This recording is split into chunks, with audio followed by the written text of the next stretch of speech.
gudoomiyaha jaamacadda muqdisho Dr. cali sheekh axmed awbare oo soo boqday jaamacadda camuud ee magaalada boorama ayaa khudbad dheer oo dhinacyo badan taabanaysa u jeediyay ardayda wax ka barata jaamacaddaasi camuud ee magaalada boorama. kulankan ardayda wax ka barata jaamacadda camuud iyo gudoomiyaha jaamacadda muqdisho ayaa ka dhacay hoolka shirarka ee jaamacadda camuud ay ku leedahay xarunta jaamacaddaasi ee ku taala bariga magaalada boorama. waxaana kala qayb galay ardayda kulankaasi mas'uuliyiinta hormuudada kuliyadaha kala duwan ee jaamacadda camuud ka kooban tahay iyo macallimiinta wax ka dhiga jaamacaddaasi.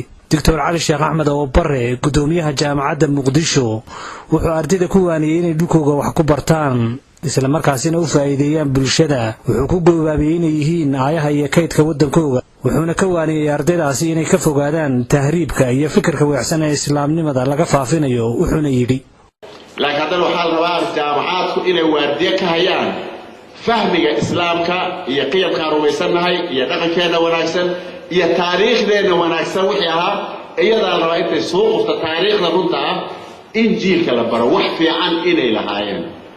ceebaha ugu waaweyn een qabna innaga waxaa weeye waxay nin fiicnaa waa la duugay duugan yahay. culimadeennii fiicneed lama yaqaano, dadkeennii isku keenayn jire lama yaqaano, gabayaageennii iyo sugaanteennii waa baabaday. wax innaga maanta fiir aan ilaalinno oo xoog badan ma jiro. saa daraaddeed fiir jaamacadka waxaa la rabaa waxaasoo inay ilaaliyaan, inay iska hor yimaadaan marna maaha. waxa masjidka laga baranaayo iyo waxa jaamacadda laga baranaayo in laysku dhufto maaha, yani in laysku diro fiir waxbarashada wax cadaalada ku jirta ma laha. waxaa la rabaa ruuxan masjidka joogana inuu jaamacadda wax ka baran karo, kana uu masjidka tegi karo. waa waxaagii adigaa leh isku dhaqaalayso. saa daraaddeed fiiri waxaa la rabaa inaan rumayno inside our country inaan wax ku baran karno, inaan rumayno muhiim waaye. magaaladaad ku dhalatay ama magaalo aan kaa fogeyn oo dalkaaga inaad wax ku barato waa wax aad iyo aad muhiim u ah. maxay faa'iido leedahay marka saas loo fiiriyo? kow, aniga markaan meesha wax ku baranaayo dhaqankaygii ima dhumaayo, caadadayda igama dhumayso, diinkaygiina igama dhumaayo. wixii aan lahaa waa haystaa. waxaan hubaa dad badan markay arkeen ardada aan wax barnay inagu ay arkeen way la yaabeen. oo adiga xagaa ku soo baratay? ma New York baa ka timid? ma halkaan ku bartay caadi oo muqdisho kama bixin? may waan ku dhashay mana ka bixin. waa dhamaad caadi. camuudna may waan ku dhashay ma ka bixin. ama waxaan kay magaalooyinka u dhadhow aan ka imid Hargeysa iyo Burco wax lamid ah, yani dhib ma laha. saa daraaddeed waxaa weeye bannaanka dadka aada in ka midihii si fiican wax soo baratay, laakiin ma badnaa. wallaahi xabisyaalka ugu badan dadka ugu badan ee Ingiriiska magaalada London ku jira caruurteeni dhalinyaradeeni waay caadi ku wax baran lahaa waay.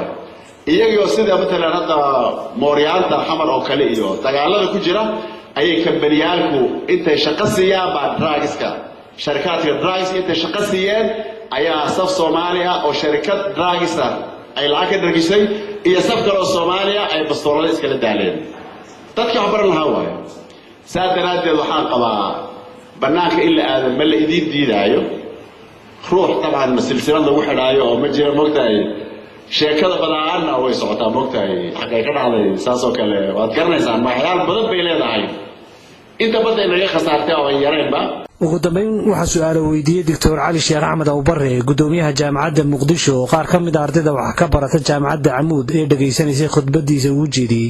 waxaan ka yimid gobolka Sooc ahaan asxaano waxyaalaha ku soo doortay muqdisho boorama waxaa la oran karaa waxaa kow ka ah amniga iyo waxbarashada. kan kow sidoo waa comment su'aal maaha. waxaan iga codsanayaa bal inaad isweydiisaan ama barnaamijka meeshu ka yimid oo ardaydu iska soo baxaysaa haddana qiimihii iyo ardaynimadii iyo dadkii challenge gareyn karayaan ma dareensaneen rol magaas xawdiin adoon la socod. boorama waa timday ilaa xalay baad joogtaa, camuud waa timday, ardaydu waa la furantay. camuudka soo dhow maxaa kaloo boorama ku xawsan doontaa id markaan noqotid? annagoo taa waxaan wax ku baranay meel nabada oo maaragtay sidaa iminkaan u wada fadhino weligeen mana aragdee horta qof dilay ama caado qof dhiig ka yaacayo maan arag. waa su'aal dhib badan waaye. maxaa jira waa inta badan ka hor adiga ama macallin xabad madaxa laga dhuftay oo aad macsalaamaysay inta professor ay saa ku dhimay taban xad mala waxaas yani waxaan baa professorada ku dhintay iyo ardada ku dhimatay haddii shahaadooyinkooda iyo la keeno wax la yaab leh noqonaysaa. caadi madaxa laga wada toogtay caadi si dhib yar ku dhimanaya. ilaahay uu idinka nabadgeli idinka taas ilaahay idinkuma keeno waxaan ku soo xusuusanayaa run ahaan magaalada wax badan baan ku soo xusuusanayaa waxa ugu muhiimsan ee ku soo xusuusanayo waa idinka waaye waa cilmiga waa jaamacadda waa mas'uuliyiinta jaamacaddan oo muddo aad u dheer iyadoo ama secondary school ah ama university halkan magaalada run ahaan iftiin badan ka soo bixisay ilaa magaaladan dadka loo yaqaano magaalada Soomaalida oo marka la yiraahdo dadka tacliinta ugu jajaban waa magaaladee su'aashaasi su'aal muhiim idin tahay ugu yaraan marka su'aasha la isweydiiyo kontakii sano soo dhaafnay boorma caadi waa markii ugu horeysay ee mas'uulkan ugu sarreeyay jaamacadda Muqdisho uu yimaado jaamacadda Camuud ee magaalada Boorama isla markaasina uu ka jeediyo hadallo ama lecture la xiriira dhanka waxbarashada iyo isdhexgalka ardayda Soomaaliyeed. Hashim Sheekh Cumar Good, Somalisat TV, Boorama.